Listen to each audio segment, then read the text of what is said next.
and welcome to the Super Sunday Series Championship in Renton, Washington. Marshall Sutcliffe in the booth with Randy Buehler. We're underway, and we've got a pretty cool matchup here. I think it'll be a relatively close one, at least post-board, if we've got Jeskai Ascendancy for Jérémie Ross-Latour.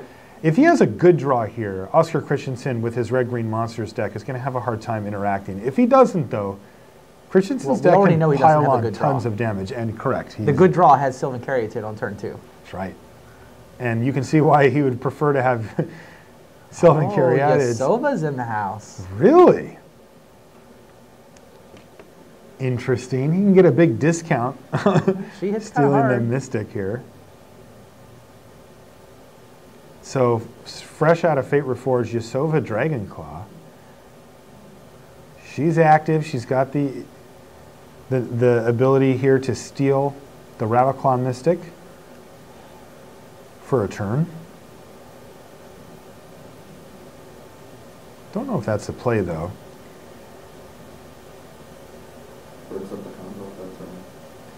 Can potentially break up a combo in the middle of going off. Well, I think it's only at the beginning of combat. Oh, that's right. Rashad threw me off. That would have been sweet.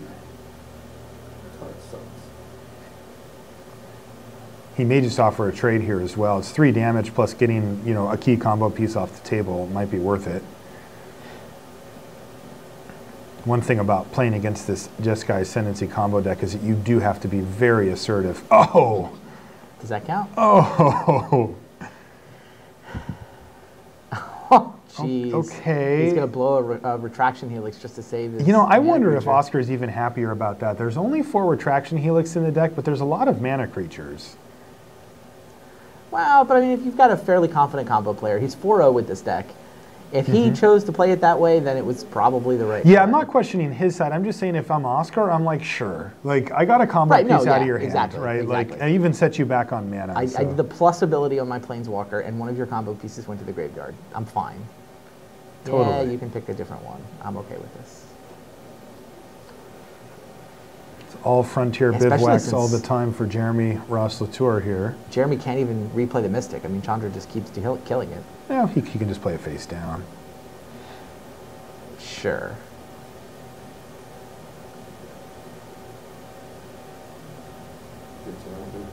Yeah, you're right. And then he turns a profit on mana the turn he's ready to go off.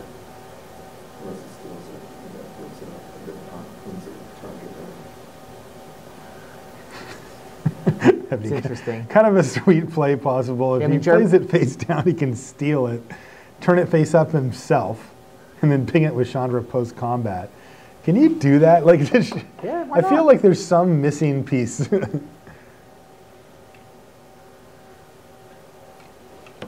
Yeah, no, you can't. Why? Well, I guess you can. Chandra can only ping your opponent's creatures, right?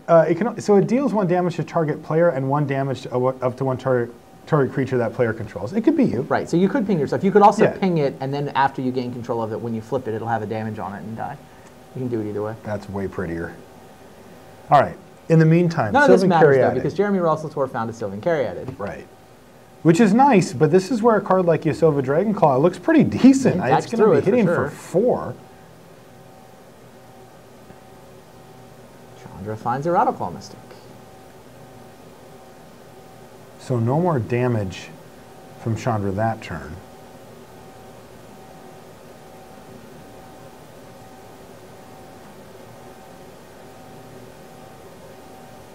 Oh, and Boon Satyr it up, and he knows that the way is clear. Bestow hit you for 8. Wow, 8!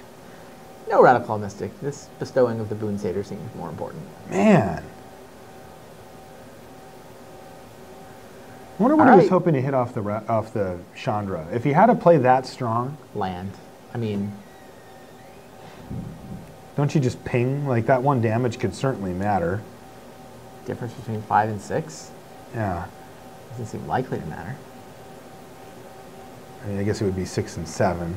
Or 5 and 6? Sure. All right, so here is the Rattleclaw from before. It's a morph. We have no idea what it is, Marshall.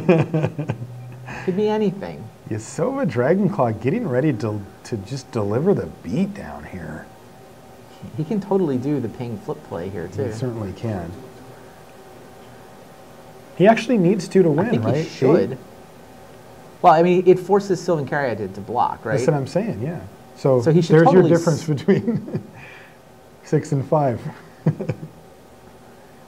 He's attacking for 8, potentially into a creature with 3 toughness. Oh, he zeroed again. Huh. Not ambitious enough, Oscar. I think that's the play. I like what you said. Ping it first, steal it, flip it. You don't even need to flip it, actually. He just attacks and just forces a chunk block. Right, right. I mean, and flip it just to kill it. So he is stealing it. Is this just lethal anyway? I think this is just lethal anyway. Yeah, it is. He blocks here. Yasova has trample. He takes 5, 6, 7. That's game. Yep. Yeah, he points to the word trample. Yep. That's game. Trample. Sweet. Still good. Sick new Fate Reforged ability. Trample. And Oscar looks proud of himself. You know, that is the thing, though. I mean, Yasova has a lot of power and toughness, a lot of power specifically for the 3 mana, but also has trample, and that was super relevant after putting the Boon Satyr on it. So Oscar Christensen takes the first one. Boon Satyr, Yasova, I mean, not only does it give you redundancy in the form of these 3 mana 4/2s in your deck, but they combo quite well together. Yeah. Like Boon Satyring onto Yasova, taking full advantage of that trample. That's basically what won in that game. That was sweet. Whoa, a lot of business going on over here. Dominic Prochek with Black-Green Constellation. Every time we come in to check on him, he's got this stuff going on. Luis Salvato with red-white aggro is facing down an opponent on 24 life. Yeah, Whip of Erebos is not good news for any deck that ends with the word aggro. Right. Tapped Whip of Erebos is even worse. Yeah, the game needed to have ended before this point, and now it's Hornet Queen and Whip of Erebos, and Luis Salvato does not look like he's in a good position here. Especially game 1, this red-white deck just doesn't have the tools to deal with this kind of board once it gets to this point. It has to have won before this time.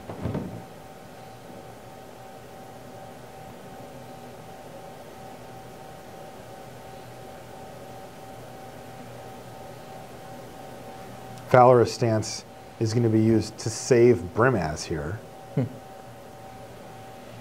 Again, 1-for-1ing like this, though, when one opponent has the Whip of Erebos out, isn't really a good way to get ahead. Yeah, Salvato is thinking about how to sideboard right now. He's not really thinking about how to win this game.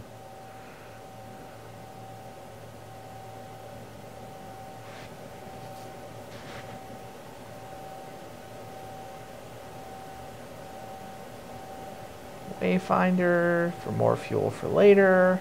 Just a Hornet Queen and a Doomwake Giant. Yeah. Salvato's seen enough. And that's about that. I can respect that. Yeah, me too. All right, so we've got Luis Salvato down a game to Dominic Prochek in one semifinal, while the other one fights it out, Oscar Christensen up a game after laying the beatdown on Jérémie Ross-Latour with Yasova Dragonclaw. Yeah. And her friend the Boon Satyr, they just put serious heat down. And that's one of the things that this red-green Monsters deck does really well is deal damage in big chunks and quickly. It can do both. You can take 4 out of nowhere that you weren't planning to take pretty easily. And that's going to be a nice tool against this Jeskai Ascendancy combo deck because you got to close the door quickly. And the one thing the red-green Monsters deck does is exactly that.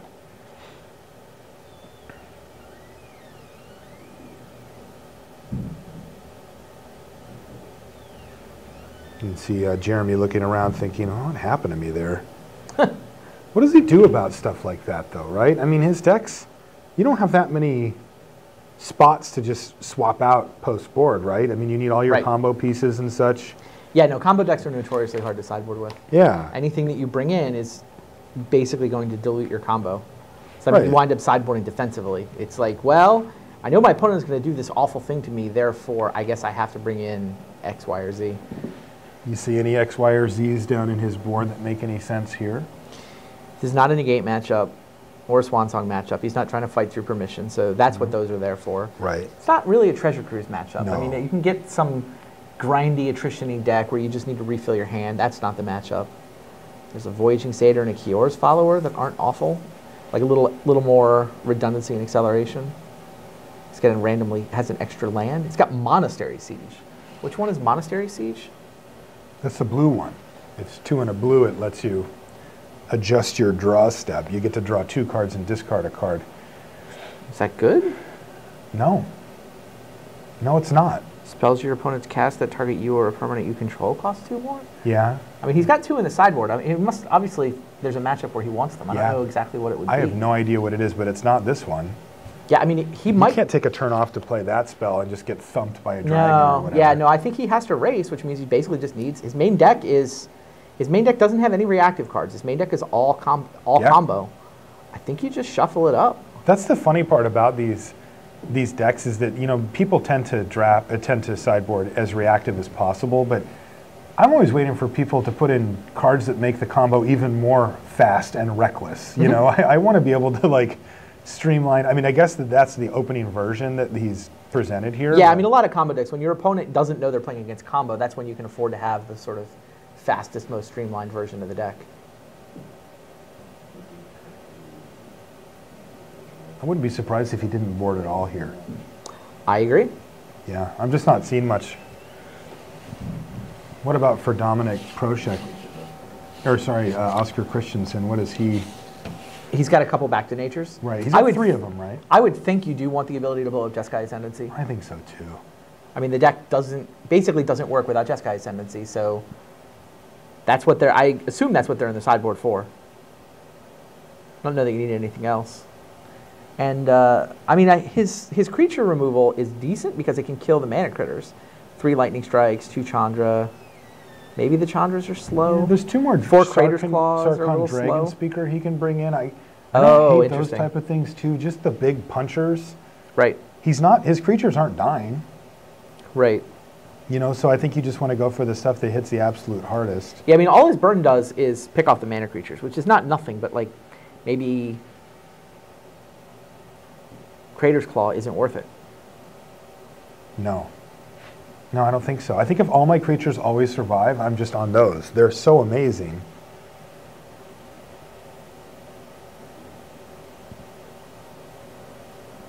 Yeah, if you leave burning your deck, you're basically targeting 2 Kior's Followers and 4 Rattleclaw Mystics. That doesn't sound great. No, I so you like know that them. Oscar Christensen draw that we just saw him win with Yasova? That was a mulligan draw, too. Oh, that's right. I forgot about that. Wow. That was a mulligan, and he was on the draw. Yes. So playing second, mulliganing. Not that close. But, again, it wasn't the good draw from Jérémie. That's true. Yeah, but now if Oscar brings him back to natures, he actually has a shot at beating the good draw. Where I think game 1 he's up against it pretty harsh, being on the draw. Turn 1 Elvish Mystic is exactly what Oscar wants. Yeah, that is. Once you see that, I talked to Kibler. He plays this deck, this red-green deck, and I mean, he said that's the card. Like Elvish Mystic, he said it's just like it's the key to your most busted draws. It's just getting that Mystic down. And I mean, I know it's kind of boring. Like we've had Llanowar Elves, you know, since Alpha, but like there's a reason that card. You know, there's not a lot of cards in Alpha that get played still and are still in print. And even though this one's called Elvish Mystic, same text on the card, and there's a reason why. What do we got? Maybe a Rabble Master. A 4/2. Maybe a Shock here. Wild Slash it is. All right, so Wild Slash takes that thing down, and a nice little turn there for Christensen. He's going to build up his board a bit here. Wow, that's Wild Slash in from the sideboard. He did bring it in. Brought it in. A little surprised. There's a face-down morph. I mean, I guess it's an upgrade on Crater's Claws, because you're never going to Crater's Claws for more than Could be. 2. That's true. Yeah, it could be.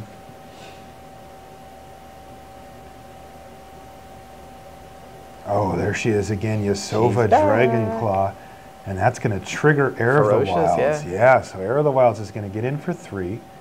That's going to knock Jérémie down to 16. And a Rugged Highlands for Christensen is going to bump him up to 21 here. Or back to 20, I should say.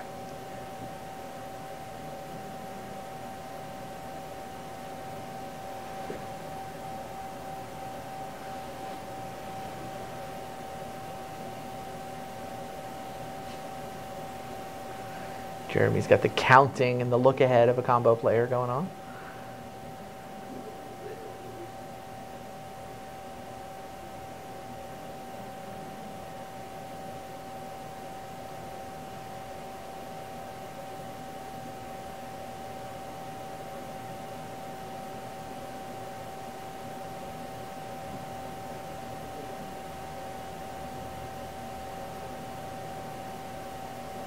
I mean, he's not under immediate threat of death here. Not yet, but he is in a couple of turns, he'll be dead. Yeah, it looks like he's got a commune. He's trying to figure out whether to play. Yeah, that's what I think plan A was for him to play the commune. He also might be considering if he wants to flip up that mystic. Sure. And when he needs to do that. Yeah, he knows that makes it vulnerable to Chandra. Mm-hmm. Looks like the time is now. He might need the mana. It's +2 mana to flip it, right? Yes. It's +1, and he pay 2 and get that, and now he can tap it too, right? So this is a lot of extra mana here. Could have up to 5 this turn. He's really doing some math here. It's interesting. Yeah, I don't think this is win the game math. I think this is just efficiently set up shop math. Right. All right, well, he didn't brick. No.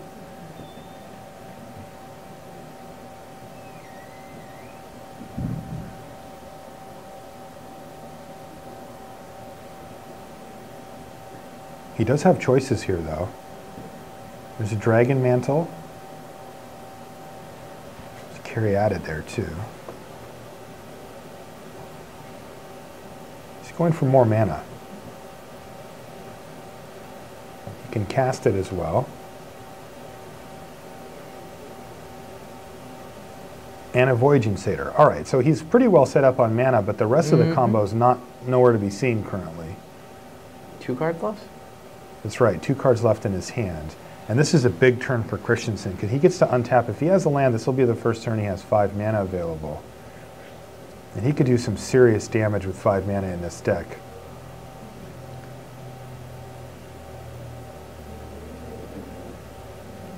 Stormbreath Dragon ×4. All right, he didn't play it though, so he'll have to settle for attacking for 7 here. Jérémie takes it down to 8. And Oscar's job here is going to be to try to set up the win next turn and force Jérémie to do it. So Crater's Claw's still in. And he has a Mystic. And he's going to pass the turn. So he's still representing that back to nature. But Jérémie is facing lethal, though, with the Caryatid. Let's see, 4/7. Yeah, he can chump. Commune.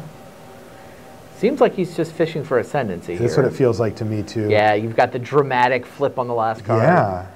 Is it there? No. He's going to take Rattleclaw. Rattleclaw.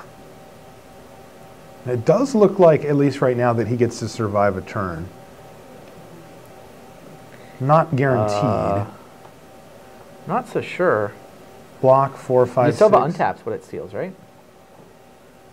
Right, can Yasova, so Yasova can steal Dragonclaw. Okay. If you steal Rattleclaw Mystic, sorry. If Yasova steals Rattleclaw Mystic and attacks with everything, isn't that 8 guaranteed? Let's see, 2, 4, 5, 6, 7, I think, right? Did you get the Ferocious on the air? Second. 4, 7, 8, 9, 10, 11. Like the best Caryatid can soak up 3, isn't that 8? Yeah, well, 4 from Yasova, 2 Mystics, and a Rattleclaw. So he steals the untapped Steal the untapped Rattleclaw, attack with everything. Doesn't that, and also Jérémie had to tap Mana Confluence, so he's down to 7. Oh, now he's down to 7? Yeah, isn't that the game? Totally. I mean, I don't think Jérémie had any other line than 4, 5, 6, 7, 8, make 9, some 10. guys. Yeah, it's 11 damage, and he can only prevent up to 3 of it. He's got the double red sitting there that he needs. Both of these wins are going to be Yasova stealing creatures. Yeah, both of the creatures have summoning sickness too, right, for Jérémie? So he doesn't have to worry about some retraction helix or something like that. I mean, I think the way is completely clear here. Yeah, I don't know. There's no, the creatures both have summoning sickness, so there's no retraction helix shenanigans possible. Steal the Rattleclaw. I think this is where it sucks. If you're in Jérémie's seat, he probably sees it now. He's just wondering if Oscar is going to see it. Oscar's taking his time. He doesn't see it immediately, that's for sure. No, he's found it. Now he found it. Steal your Rattleclaw. We got there. Yep, that's the best you can do. This is 4, 5, 6, 7, 8. And that's going to do it. Oscar Christensen into the finals with Red Green Monsters. Yasova looked great that match. She looked fantastic. I mean, she won the first game with trample damage. Yeah. She won the second game by stealing the crucial blocker. Yeah. And that's against, you know, you wouldn't really call that a creature deck. You would not even think this is a Yasova matchup, yeah, not right? at all. This isn't the matchup where she should be shining. Interesting. Maybe we need to take a closer look at Yasova here. Oh, yeah. That was impressive. Well, I agree. All right, so we have our first finalist. Oscar Christensen is in. He's from Denmark. And he will be awaiting the winner of Luis Salvato versus Dominic Prochak. We're going to check back in on them. Oh, looks like we're going to game 3. I like that. This matchup has to favor Dominic, right? Even post-board? I mean, I think it's just the tempo that these decks operate at is so different. It's like, how good is Luis Salvato's draw? Right? If he's able to come out and develop his board and just deal a ton of damage before Prochak can get his shields up, then he wins. Mm-hmm. You know, there's going to come that, can Prochak turn the corner, you know, get a whip, get some blockers, get a Hornet Queen out. If Prochak gets to that point, then he'll just win pulling away. Right. So I mean, it's tough to say. Like, you watch any one game, and one of the decks is probably just going to look like it was obviously better. You kind of have to add up the results over a lot of samples, Right. To really know. Take a look at our feature match here. You can see our players getting ready to go to see who's going to meet that man behind them, Oscar Christensen, looking pleased with himself, as he should. Big picture, though, yes. The deck with Doom-Make Giant is good against the deck with 1/1 tokens. Yeah, and there's a lot of them in that other deck. Take a look at our prize payouts, too. $6,000 for first place and $3,000 for second. So, you know, in many ways, the game that we're about to watch is to take them from the $1,500 level to the $3,000 level, guaranteed. Right. And in terms of EV, it's a $3,000 uptick as well. So I did the math the same way. it's pretty nice. $3,000 match. Yeah. In order to go play another $3,000 match. Right. So the players are going to have to shake off any nerves they may have. They look pretty chill, though.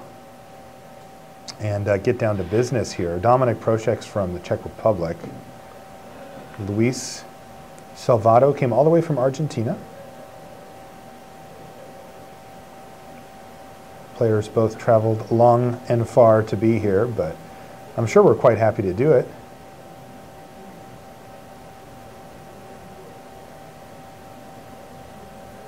Looks like there was a little scuffle over Hornet insect tokens there. I think that Dominic wants to have them at the ready, and I think that Luis was like, you know, you might not need those. Put those back.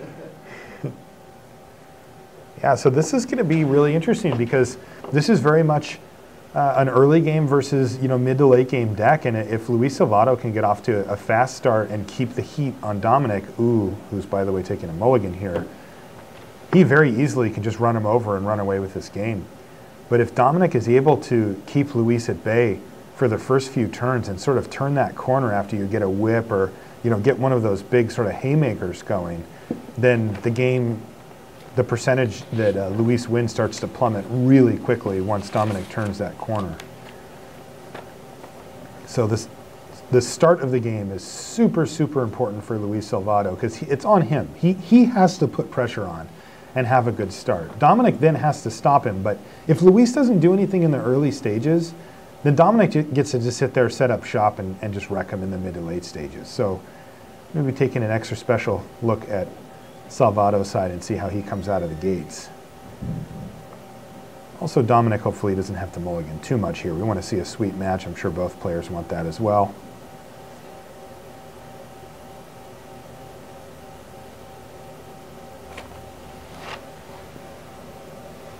Okay, checking out his 6. Little pat for good luck there. Says, all right, don't let me down now, Constellation deck. Oh, that must... He needed a land there, I think, and he found it. All right, so he is going to be on the play as well, which is going to be a nice start, a nice boon for Dominic. Oh, but no land, and he kept. All right, so this is huge. Can Luis shut the door? Ooh, big draw from Dominic Prochak there, and he's got Sylvan Caryatid as well. So six card hand with a swamp and a Caryatid. I mean, I don't know how many green sources he has, but I think you're going with it. Like if it's a forest and a Caryatid, I'm keeping it at 6. Right. Probably mulliganing at 7, keeping it at 6. Swamp Caryatid is tougher. All right, so Seeker of the Way gets in for 2. And a follow-up Brimaz. So Luis Salvato has done what he needed to do here. He's gone 2 into 3 with multiple cards in hand as well. So the pressure's on Dominik Prošek here, who has missed 1 land drop so far. Critically found an untapped green source the next turn to be able to cast his Caryatid. He's taken a couple of points from his Llanowar waste. What's the play here? Courser? Oh, but he missed on his Courser. All right, having the Courser makes that draw better. Absolutely. Like your choices go to 5 or gamble that you can hit a forest in the top 1 or 2. And there's Chain of the Rocks on the Courser, so Luis gets rid of that, and he gets a trigger on his Seeker, and he gets to get in for full power here, so it's 3, 6, 7 damage. And Dominik Prošek, he needs to do, so he's drawing Murderous Cut here. Right, which does nothing. With no cards in his graveyard. Does he have another play? What he needs is to be holding a second Courser, and then have a land be on top. That's what he needs. He's down to 8. That second Caryatid? Oh, Wayfinder. Okay. Well, that does give him a good shot to find a land, which he did, though it was Nykthos. Yeah. He'll take it.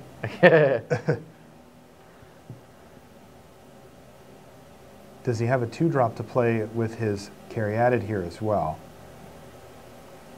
The pressure is mounting quickly from Luis Salvato's side. Nothing. Oh, there's a Hushwing Gryff to keep the pressure up. Oh. He chose not to respond to Wayfinder with Hushwing Gryff? Don't you want to stop that ability from triggering so he doesn't get the land? He waited for end step. You're right. I think that must have been an oversight. I think so.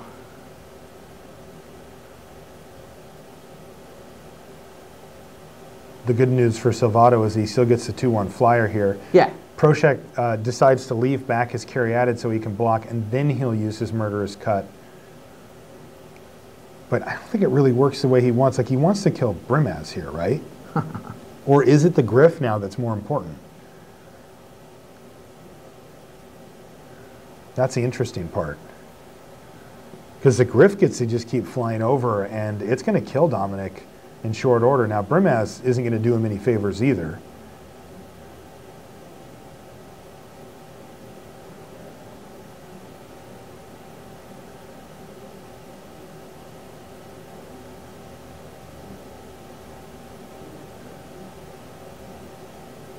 Team. Yeah.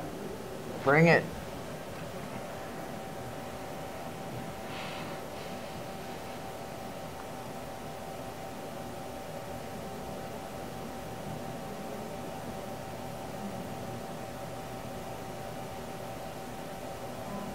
And how the heck is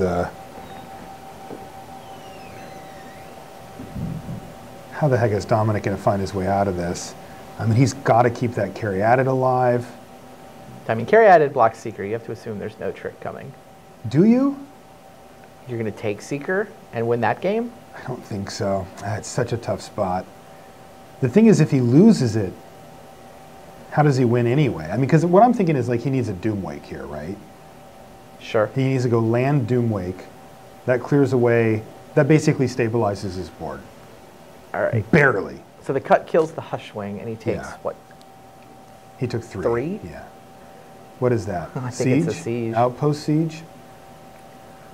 Outpost Siege is going to do it. Because he can pick the whenever one of my creatures leaves play, ping something ability, and now a card like Doomwake Giant doesn't get it done. I mean, I don't think there's a way for Dominik. We'll find out. I mean, having the extra cards is also going to win in this game in the long run. I'm with you. I think he probably chose my creatures leaving play deals 1. Yeah.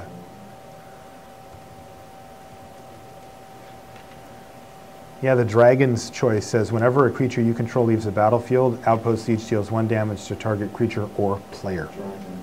He chose Dragon. So there's just no way for Dominik to get himself out of this. Any creature Luis draws, he can just unabashedly jam into the red zone and just say, I'll just trade this in for a damage. Luis Salvato's at 23 life. That's not changing. Yeah, Prochek's way out of this has to somehow involve a whip. It has to involve gaining whip. life. It has, yeah, and it there's just not doesn't. time. He doesn't have a turn. He doesn't have time for both of those things. What if he plays giant right now? Like, what if he goes giant whip?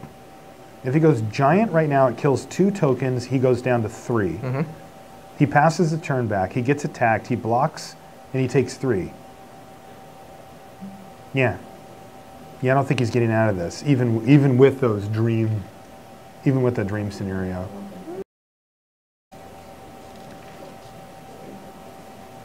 Right? Yep. I'm just not seeing it.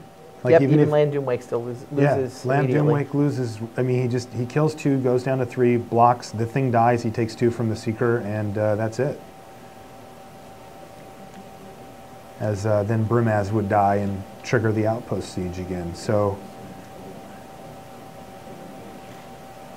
go down to 4. What is it? What do you have? Do you have a Courser? Hit a land. Sure. This involves life gain. Like, we know that he needs to gain some life here to keep out of range of the siege while still trying to.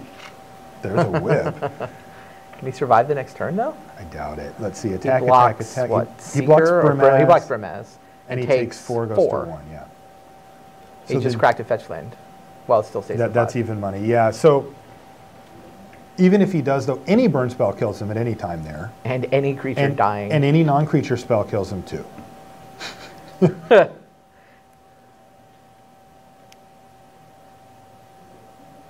Is that an Elvish I Mystic? think that's an alt-art Elvish Mystic.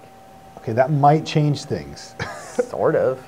I mean, Like, what, he 'cause gets to can- chump block the. Outpost Brimaz. Siege only sees your own creatures? Yeah. Yes. So he can chump block Seeker to save a couple damage. And then block Brimaz with the Courser. Now, he shuffled away a whip, right? Oh yeah, he did. He did. Maybe he's got another in his hand. So Doomwake wouldn't have done it. This does let him survive a turn. Or not. 1, 2, 3, block, 4. I had him at 1, but maybe I did the math wrong, and that's going to do it. So we have our finalists now. Oscar Christensen with Red Green Monsters from Denmark versus Luis Salvato from Argentina.